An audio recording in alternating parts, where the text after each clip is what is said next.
Kumusta mga ka-amazing? Isipin mo ito, isang mall na kasing lakihan ng isang buong barangay. May indoor garden na parang nasa ibang bansa ka. May mga tindahang unang beses mo palang makikita sa inyong lugar. At higit sa lahat, mga lugar na magbabago sa ekonomiya ng buong lungsod. Ngayong 2026, hindi lang simpleng shopping ang inaasahan natin. Ito ay bagong level ng mall experience sa Pilipinas. At sa video na ito, aalamin natin ang pinakamalalaking mall na magbubukas ngayong 2026. Siguradong may mall dito na malapit sa inyo at baka ito na ang susunod mong tambayan. Kaya ka-amazing, simulan na natin. Number 6, SM City Zamboanga. Ka-amazing! Kung may lungsod sa Pilipinas na may kakaibang identity at kultura, isa na rito ang Zamboanga City.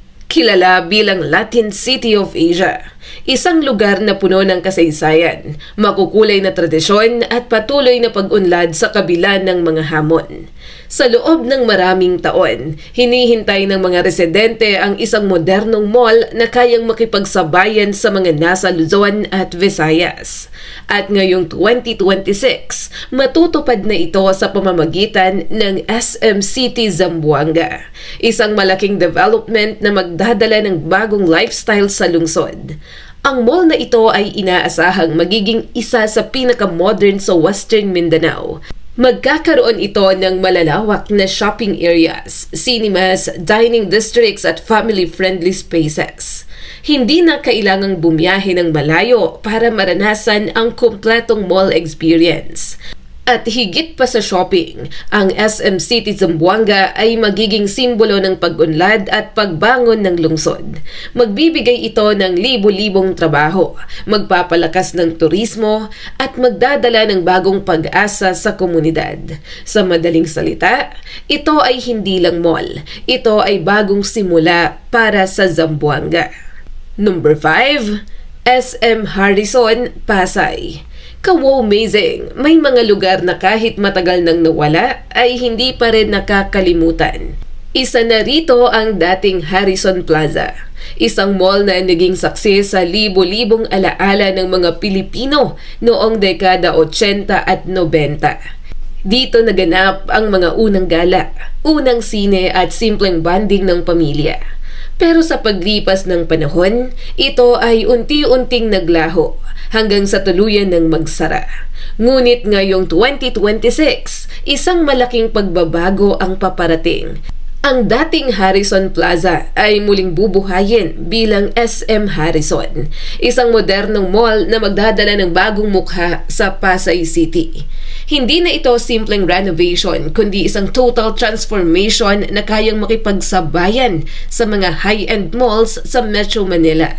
Sa bagong SM Harrison, aasahan ng malalawak na retail spaces, premium cinemas na may world-class experience, at dining districts na may iba't ibang international at local concepts. Magkakaroon din ng lifestyle zones para sa mga kabataan at professionals na naghahanap ng bagong tambayan sa lungsod. At dahil nasa strategic location ito, malapit sa Manila Bay, CCP Complex at major roads, inaasahan na magiging isa ito sa pinaka-accessible at pinaka-dinarayong mall sa Metro Manila. Sa madaling salita, ang SM Harrison ay hindi lang mall, kundi isang simbolo ng modern revival ng isang iconic na lugar. Number 4, SM City Tagum, Davao del Norte.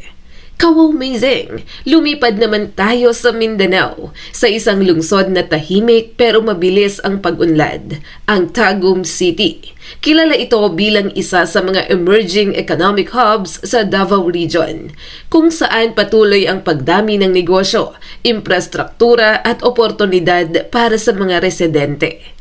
Dahil sa mabilis na paglago ng lungsod, itinayo ang SM City Tagum bilang bahagi ng expansion plan ng SM sa Mindanao ngayong 2026. Hindi lang ito simpleng mall. Ito ay isang malaking proyekto na inaasahang magpapalakas ng ekonomiya at magdadala ng bagong enerhiya sa buong probinsya. Kapag ito ay nagbukas, libo-libong trabaho ang marilikha, lalakas ang turismo at mas dadami ang negosyo sa paligid. Bukod sa shopping, aasahan din dito ang modern cinemas, event spaces, food districts at tech hubs na suwak sa kabataan at pamilya. Sa madaling salita, ang SM City Tagum ay magiging bagong sentro ng buhay sa lungsod. Isang lugar kung saan nagsasama ang negosyo at entertainment pati na rin ang lifestyle. Hindi kailangang bumiyahe ng malayo dahil ang big city experience ay dadalhin na mismo sa Tagum. Number 3, SM City General Trias sa Cavite. Ka-amazing kung may lugar sa Pilipinas na mabilis magbago.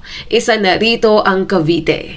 Sa dami ng subdivisions, pabrika at negosyo, patuloy itong lumalaki at nagiging isa sa pinaka-importanteng probinsya sa Pilipinas pagdating sa urban development. Sa gitna ng paglago na ito, paparating ang SM City General Trias, isang malaking mall na magsisilbing bagong commercial hub ng lungsod. Bahagi ito ng expansion plan ng SM sa Southern Luzon na layuning mas mapalapit ang convenience sa mga residente. Kapag nagbukas ang mall na ito, mas mapapadali ang pamimili, bababa ang travel time papuntang Metro Manila at lalakas ang lokal na ekonomiya. Aasahan dito ang international brands, modern cinemas, malawak na parking areas at iba't ibang lifestyle zones para sa lahat. Sa madaling salita, hindi mo na kailangang bumiyahe papuntang Maynila para maranasan ang city lifestyle. Dahil sa SM City General Trias, ang modernong pamumuhay ay dadalhin na mismo sa Cavite. Number 2, SM Nuvali, SM Yulo, Neo Verde. Ka-amazing! Handa ka na ba sa mall na parang galing sa hinaharap? Sa Santa Rosa, Laguna, matatagpuan ang isa sa pinaka-futuristic na mall sa listahan, ang SM Nuvali, na kilala rin bilang SM Yulo o SM Neo Verde. Ang mall na ito ay may humigit kumulang 190,000 square meters na floor area na ginagawa itong isa sa pinakamalalaki sa buong South Luzon. Ngunit hindi ang laki ang ipinagmamalaki nito, kundi ang kakaibang konsepto nito bilang isang eco-friendly at sustainable mall. Isa sa pinaka-exciting na feature nito ay ang 1-hectare indoor air-conditioned garden, kung saan mararamdaman mo ang presensya ng kalikasan kahit nasa loob ka ng mall. Kasama rin dito ang modern architecture na inspired sa nature, upscale dining experiences at premium lifestyle zones. Sa madaling salita, ang SM Nuvali ay hindi na simpleng mall. Ito ay parang isang mini-city na pinagsasama ang kalikasan at modernong pamumuhay.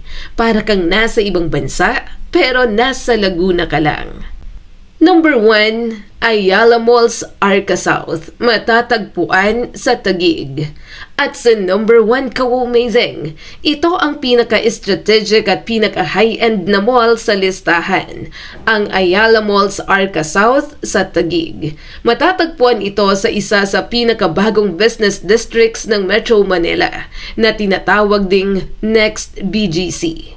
Ang Arca South ay isang integrated development na binubuo ng offices, condominiums at transport hubs.